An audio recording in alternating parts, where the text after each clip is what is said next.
ഈ പണ്ടാരം പിടിച്ച നാട്ടിൽ ഇനി ഞാനില്ല. ഇതെന്തത് കൊള്ളക്കാര നാടാ. രാത്രി വന്നത് പോട്ടേന്ന് വെക്കാം. ഇതിപ്പോ പട്ടാ പകലല്ലേ വന്നത്, തല്ലി കൊന്ന് ചാക്കില് കെട്ടാൻ. എന്താ മുത്തശ്ശി, എന്തിനാ പെട്ടിയിലതൊക്കെ എടുത്തു വെക്കുന്നത്? എനിക്കേ എന്റെ ജീവനും കൊണ്ട് എങ്ങനെയെങ്കിലും എന്റെ നാട്ടിലെത്തിയാ മതി. എന്താ മുത്തശ്ശി, കാര്യം പറ. ഓ, ഇപ്പൊ കാര്യം പറയാത്ത കുഴപ്പമുള്ളോ? മുത്തശ്ശ, എന്താ മുത്തശ്ശ, എന്താ ഉണ്ടായേ? അവളെ ആരോ കൊല്ലാൻ വരണമാര് തോന്നിന്നാ? അപ്പൊ അവൻ എന്നെ കൊല്ലാൻ വന്നതല്ലെന്നാ പറയുന്നത്. സത്യം പറയാമല്ലോ, നിന്നെ കണ്ടാൽ ആർക്കും ഒന്ന് കൊല്ലണമെന്ന് തോന്നും. എനിക്ക് തന്നെ ഒരുപാട് പ്രാവശ്യം തോന്നിയിട്ടുണ്ട്. മനുഷ്യനെ എടി, കൊല്ലാൻ വന്നവനാണെങ്കിൽ പിന്നെ കൊല്ലാതെ തിരിച്ചു പോകും. അതെന്റെ മിടുക്ക്. അവന്റെ കൂമ്പ് ഞാൻ ചവിട്ടി കലക്കിയില്ലേ. ആരുടെ? എന്റെ പൊന്നു മോളെ, ഈ മുത്തശ്ശി പറയണ നീ ഒന്ന് കേക്ക്. ഈ നാട് ശരിയല്ല, നമുക്ക് തിരിച്ചു പോവാ. എന്താ മുത്തശ്ശി പറയണേ? തിരിച്ചു പോവാന്നോ? അപ്പൊ സേതുവേട്ടനെ പറ്റി അന്വേഷിക്കണ്ടേ, അറിയണ്ടേ? സേതുമാധവനെ പറ്റി അന്വേഷിക്കണ്ടെന്ന് അറിയണ്ടെന്ന് ആരെങ്കിലും പറഞ്ഞോ? കണ്ണൂര് ഈ നാടും തമ്മിൽ അത്ര വലിയ ദൂരമൊന്നുമില്ലല്ലോ. നമുക്ക് അവിടെ നിന്നുകൊണ്ട് അന്വേഷിക്കാം. പോരാ, സേതുവേട്ടനെ പറ്റി എന്തെങ്കിലും അറിയണമെങ്കിൽ നമ്മൾ ഈ നാട്ടിൽ തന്നെ നിൽക്കണം. മുത്തശ്ശിക്ക് ഇനി പേടിണ്ടെങ്കിൽ ഒരു കാര്യം ചെയ്തോളൂ, മുത്തശ്ശനെയും കൂട്ടി പൊക്കോളൂ. എനിക്കിവിടെ ആരും കൂട്ട് വേണമെന്നില്ല. എന്റെ ഏട്ടനെ പറ്റി അറിയേണ്ടതൊക്കെ അറിയാതെ ഞാൻ ഇവിടുന്ന് മടങ്ങുന്ന പ്രശ്നമില്ല.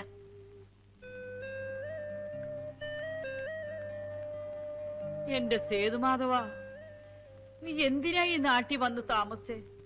മനുഷ്യര് തീ തീറ്റിക്കാനോ?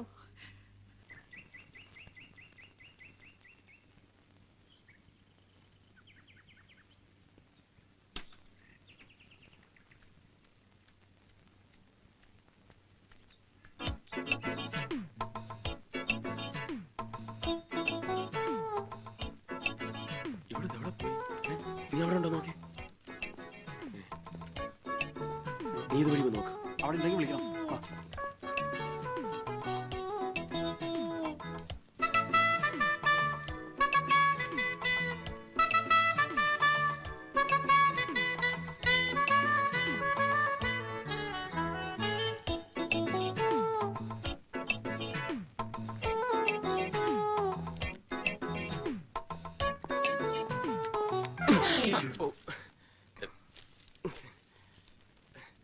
സോറി.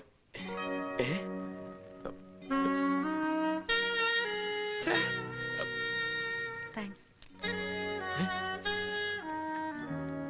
എന്തോ സംസാരിച്ചു.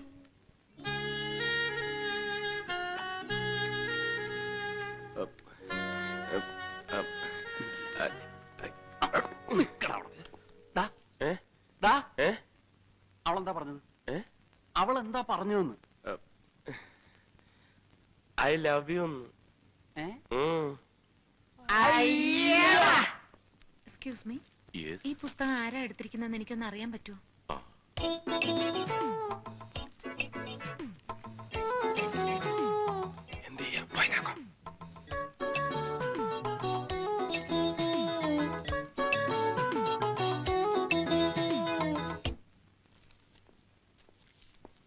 ഇതൊരു സേതുമാധവന്റെ പേരിലുള്ളതാ. എന്താ? ഞാൻ സേതുമാധവന്റെ സിസ്റ്ററാ, പേര് മായ. ഏട്ടൻ മരിച്ചുപോയി, അതുകൊണ്ട് മെമ്പർഷിപ്പ് ക്ലോസ് ചെയ്യാൻ എന്താ വേണ്ടത്? കുട്ടി തന്നെ ഒരു റിക്വസ്റ്റ് എഴുതി തന്നാ മതി. പിന്നെ എനിക്ക് ഈ സേതുമാധവന്റെ കൂട്ടുകാരെ ആരെങ്കിലും ഇവിടുന്ന് കാണാൻ പറ്റുമോ? അതിന് ഈ സേതുമാധവനെ തന്നെ എനിക്ക് പരിചയമില്ലല്ലോ, പിന്നെങ്ങനാ? ഇതാ ആളുടെ ഫോട്ടോ. വെളുത്ത് നല്ല ഉയരം ഉണ്ടായിട്ടാ, ധാരാളം വായിക്കുമായിരുന്നു. പിന്നെ ബോംബെ യൂണിവേഴ്സിറ്റിയിലെ ബോക്സിംഗ് ചാമ്പ്യനൊക്കെ ആയിരുന്നു. അങ്ങനെയാണെങ്കിൽ ക്ലബിലൊന്ന് അന്വേഷിച്ചു നോക്ക്, ചിലപ്പോ അവിടെ ആരെങ്കിലും പരിചയക്കാർ കാണും. ശരി.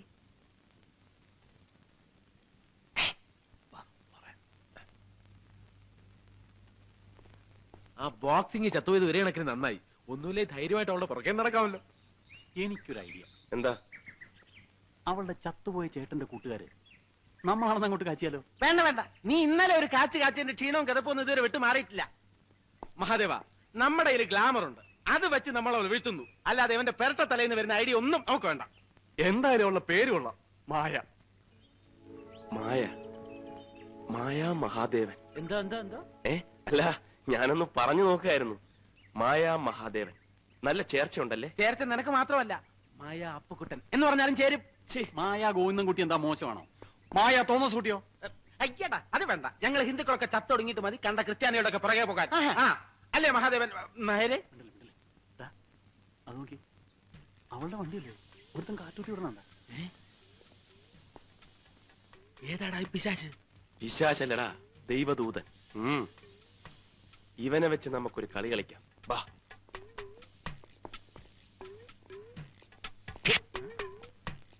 എന്താ കാറ്റ് കുത്തിവിടുന്നത് ചേട്ടന്റെ ഒരു ഹോബിയാണല്ലേ? അത് ചോദിക്കാൻ നീ ആരടാ? എടാ പന്നി, തെണ്ടിത്തരം കാണിച്ചിട്ട് ഇന്ന് ഷൈൻ ചെയ്യുന്നു.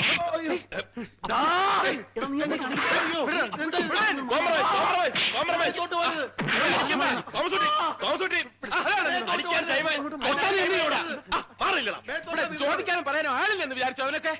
ചോദിക്കാനും പറയാനും ഒക്കെ ഇവിടെ ആളുണ്ട്, പക്ഷെ കാണാനും കേൾക്കാനും ആള് വേണ്ടേ? അതാ കാണാനും കേൾക്കാനൊക്കെ ഉള്ള.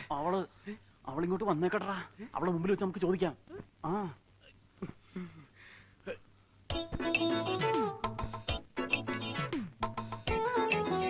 വരുന്നുണ്ട്. ഇടി തുടങ്ങിക്കോ, ഇടി തുടങ്ങിക്കോ. ഇങ്ങനെ എടുക്ക, ഞാൻ തന്നെ അയ്യോ, നീ കാറ്റ് കുത്തിവിടുവല്ലേടാ? ഞങ്ങളൊക്കെ ഞാൻ ഇതുവരെ അടിച്ചിട്ടില്ല. ഇങ്ങോട്ടാ, രണ്ട് വീട്ടിലും കാശ് ഊതി നടത്തിട്ട് നീ മതി. അവനൊക്കെ ഊതടാ, നീ ഊതാനല്ലേ പറഞ്ഞത്? കാണാൻ കൊള്ളാവുന്ന പെൺകുട്ടികൾ വണ്ടി കൊണ്ടുവന്ന് വെക്കുമ്പം അതിന്റെ കാറ്റ് തുറന്നു വിടുന്നത് ഇവന്റെയൊക്കെ സ്ഥിരം തൊഴിലാ. ഞാൻ ഊതടാ, ഊതിക്കടാ. തിരിഞ്ഞു നോക്കാണ്ട് ഊതടാ നീ. ഇയാള് വണ്ടിയുടെ കാറ്റൂരി വിട്ടു, ഞങ്ങള് കണ്ടില്ലായിരുന്നെങ്കിൽ. ഒന്ന് മാറിയെന്നേ, കുട്ടി ആളെ ഒന്ന് കാണട്ടെ. അയ്യോ, അപ്പൊ ഇതാരുടെ വണ്ടി?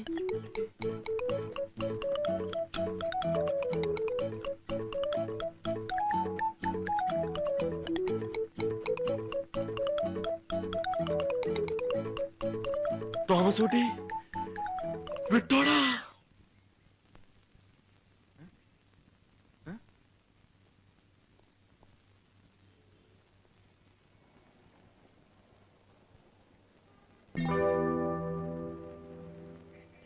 ചെല്ലട്ടെ. നിക്ക്, നീ പോയിട്ടെന്താ ചെയ്യാൻ പോണത്? അത് ആളെ കറക്കി കൊണ്ടുവരുമ്പോ കണ്ടാ മതി. ഐഡിയ എന്താണെന്ന് പറഞ്ഞിട്ട് പോടാ. അതെ, വ്യക്തമായിട്ട് പ്ലാൻ എന്താണെന്ന് പറഞ്ഞിട്ട് പോയാ മതി. ഇനി വന്നേ. ആ പറഞ്ഞേ. ആദ്യം ഞാൻ നേരെ ചെല്ലുന്നു. അയാളുടെ ദേഹത്ത് പതുക്കെ ഒന്ന് മുട്ടിയിട്ട് അറിയാതെ പറ്റുപോലെ സോറി എന്ന് പറയുന്നു. ഓക്കെ. എന്നിട്ട് മുഖം ഒന്ന് ഉയർത്തി സേതുമാധവന്റെ മുത്തച്ഛനല്ലേ എന്ന് ഒറ്റ ചോദ്യം. ആ ചോദ്യത്തിൽ അയാൾ വീഴുന്നു. ഇവൻ പോയാ വീഴൂ? ഞാൻ വീഴ്ത്തും. ഓക്കെ, നീ ചെല്ല്.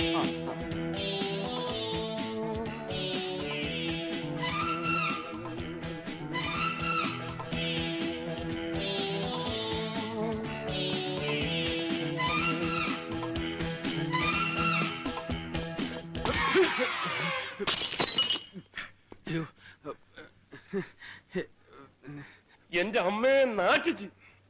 ഇന്നെന്താണത്? ഞാൻ മുത്തച്ഛന്റെ കൂട്ട്, ഞാൻ മാത്രമല്ല അവരെല്ലാവരും അവര് തട്ടണമെന്ന് പറഞ്ഞു. ഞാൻ ഇങ്ങനെ ആരും മുട്ടാറില്ല, അതുകൊണ്ട് സോറി. നിനക്ക് ഇത്ര വലിയ കണ്ടുണ്ടല്ലോ, മറ്റേക്കാ പോലെ. സോറി. എന്തത് സോറി? മനുഷ്യന്റെ ദേഹത്ത് വന്ന് ഇടിച്ചിട്ടാണോ സോറി പറയുന്നത്? സോറി പറഞ്ഞില്ലേ? 75 രൂപയുടെ മരുന്നായത്. കണ്ടാ പറ.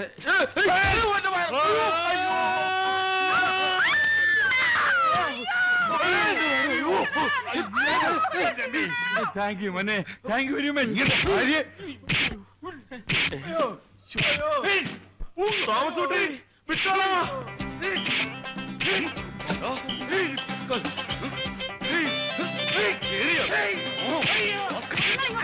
ഞാൻ കൊല്ലവന്.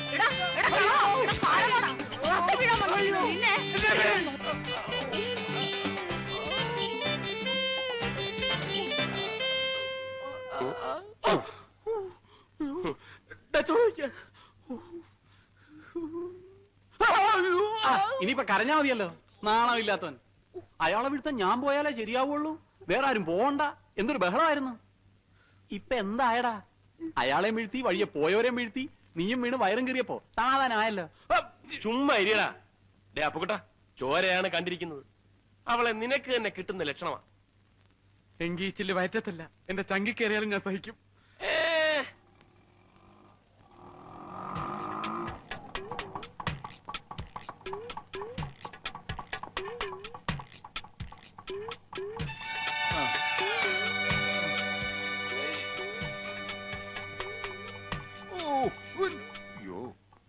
കാര്യമായിട്ടൊന്നും പറ്റില്ലെന്നാ തോന്നണല്ലേ?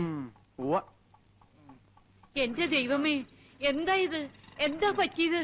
ഓ, എന്താ മുത്തശ്ശ, എന്താ പറ്റിയത്? എന്നെ ഒരുത്തൻ റോട്ടിൽ ഉരുട്ടിയിട്ടു മോളെ. ആരാ മുത്തശ്ശ? വേറെ ആര്? അവന്മാര്. ഇത് അവന്മാർ തന്നെ.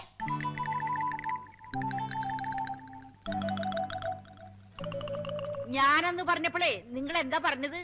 തോന്നിയതാണെന്ന്. നിങ്ങക്ക് ഇത് തന്നെ കിട്ടണം. മുത്തശ്ശൻ ആളെ കണ്ടാലറിയോ? അറിയുമെന്നോ? അവനെ ഇനി എവിടെ കണ്ടാലും ഞാൻ കൊല്ലും. വെറുതെ. അന്ന് വന്നവന്മാരെയൊക്കെ കണ്ടാലേ എനിക്കും അറിയാം. എന്നെ മാത്രല്ല, നിങ്ങളെ രണ്ടുപേരെയും അറിയാവുന്ന. ആ, വരും. അവന്മാര് ഇനിയും വരും. ഇനി വന്നാ ഞാൻ വെട്ടി തുണ്ടാക്കി ഈ മിറ്റത്തിടും. നോക്കിക്കോ. നിങ്ങളിങ് വന്നേ. അതെ, നിങ്ങളെ 3 പേരെ അവർ മനസ്സിലാക്കിയ സ്ഥിതിക്ക് ഇനി ഒറ്റ മാർഗ്ഗമേ ഉള്ളൂ. എന്താ? നിങ്ങൾ അവളെ എങ്ങനെ മറന്നേക്കണം. അയ്യടാ.